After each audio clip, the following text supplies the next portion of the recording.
कि विद्या ददाति विनयम, विद्या वही अच्छी जो आपको विनम्र बनाए। अगर आप शिक्षा ग्रहण करने के बाद अहंकारी हो रहे हैं, व्यर्थ है वो शिक्षा।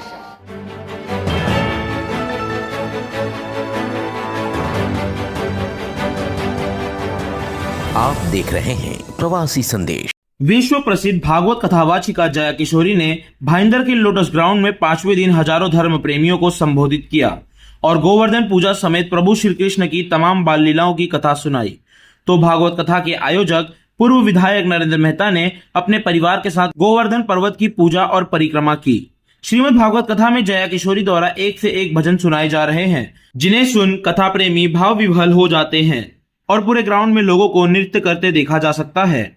जया किशोरी ने कथा में आगे बताया कि अगर आपने शिक्षा ग्रहण करके ज्ञान अर्जित कर लिया है तो कभी अहंकार मत करना। ज्ञानी व्यक्ति को विनयशील होना चाहिए। कि विद्या ददाति विनयम, विद्या वही अच्छी जो आपको विनम्र बनाए। अगर आप शिक्षा ग्रहण करने के बाद अहंकारी हो रहे हैं, व्यर्थ है वो शिक्षा। ऐसा व्यक्ति कोई अच्छा काम नहीं करने वाला, वो सिर्फ अपना ही अच्छा करेगा, वो भी कितने समय तक कर लेते पता नहीं।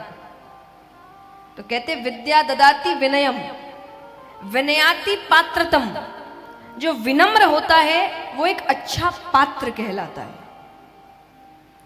तो विद्या ददाति विनयम विनयाति पात्रतम पात्रादि धनम, अच्छे पात्र को धन मिलता ही मिलता है।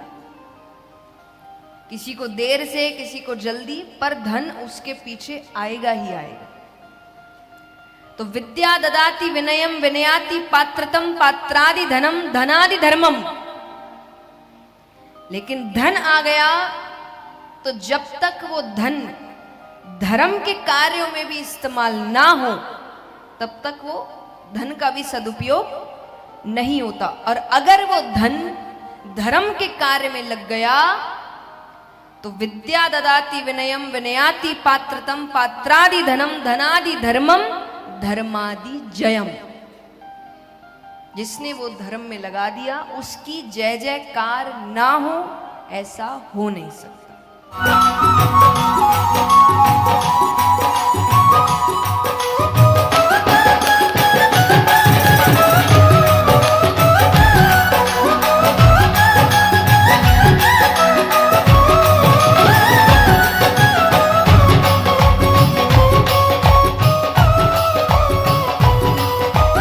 भगवान के नामकरण का जिक्र करते हुए जया किशोरी ने बताया कि उनका नाम कृष्ण क्यों पड़ा। कि ये बड़ा ही टेढ़ा पुत्र होगा, ये हर काम टेढ़े करेगा, ये बंसी टेढ़ी रखेगा, ये खड़ा टेढ़ा होगा, ये श्रृंगार टेढ़ा करेगा, ये मुकुट टेढ़ा रखेगा। तो इसका नाम भी ऐसा रखते हैं जिसको कहने में जीभ को टेढ़ा करना पड़े। तो भगवान का नाम रखा गया कृष्ण। क्या रखा गया? कृष्ण कहने में जीभ घूमती है। बोलो, घूमी? जिसकी नहीं घूमी गलत बोल रहा है।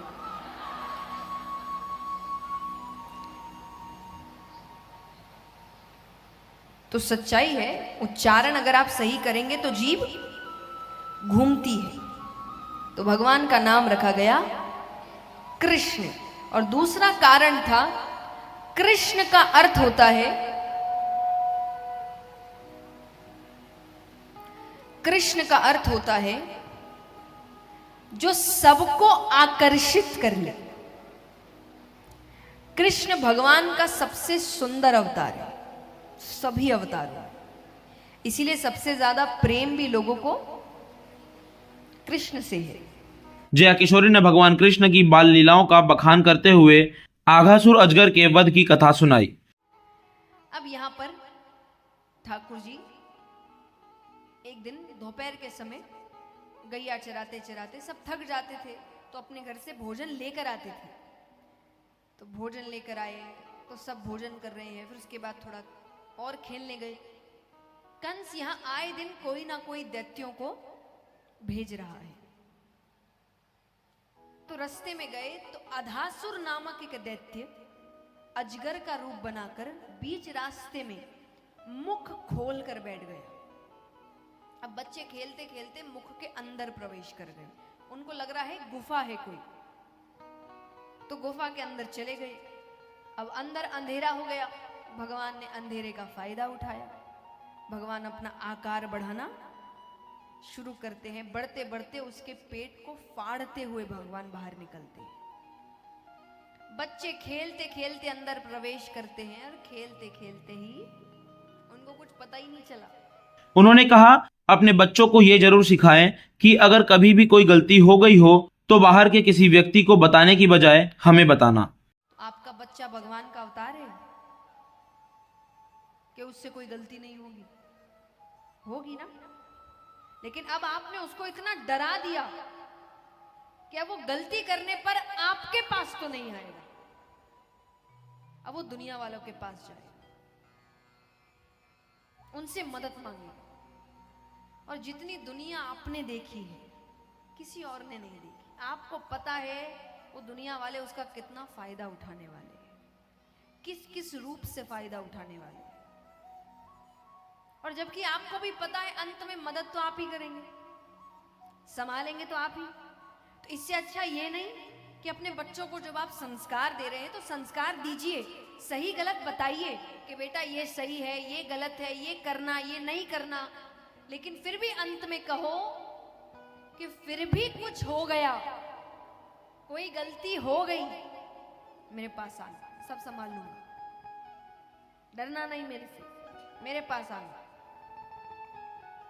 उसके अंदर ये विश्वास पैदा करिए कि जब बच्चे से गलती होना तो उसके दिमाग में पहला ख्याल ये ना आए कि मम्मी पापा को पता नहीं चलना चाहिए। उसके दिमाग में आए मुझे पहला फोन उनको ही करना, ताकि बाहर वाला कोई उसको ये बोल के ना डरा सके कि मम्मी पापा को बता देंगे। उसको बोलना चाहिए उनको पता है, तुमसे पहले उनको पता है। लेकिन ये विश्वास तभी होगा ना जब आप ये विश्वास पैदा करेंगे। भगवान को 56 भोग का प्रसाद क्यों चढ़ाया जाता है, इस बारे में जया किशोरी ने बड़े अच्छे ढंग से समझाया कि भगवान को 56 भोग क्यों लगाते हैं। आइए कुछ हाथ उठे हैं तो बताते हैं। यशोदा मैया भगवान को दिन में 8 बार भोजन कराती थी। कितनी बार? 8 बार। भगवान ने गोवर्धन पर्वत कितने दिन तक उठाया? 7 दिन। 7 दिन कुछ नहीं खाया। तो जब 8वें दिन भगवान घर आते हैं तो यशोदा मैया एक दिन में 8 बार, तो 7 दिन में कितने हुए? 56। तो 56 प्रकार के व्यंजन बनाती है। तब से भगवान को 56 भोग लगाते हैं। इस अवसर पर प्रमुख मेहमानों और पोथी यजमानों का मंच पर जया किशोरी द्वारा सम्मान भी किया गया। प्रवासी संदेश को लाइक करें, शेयर करें, कमेंट करें, सब्सक्राइब करें और बेल आइकन जरूर दबाएं।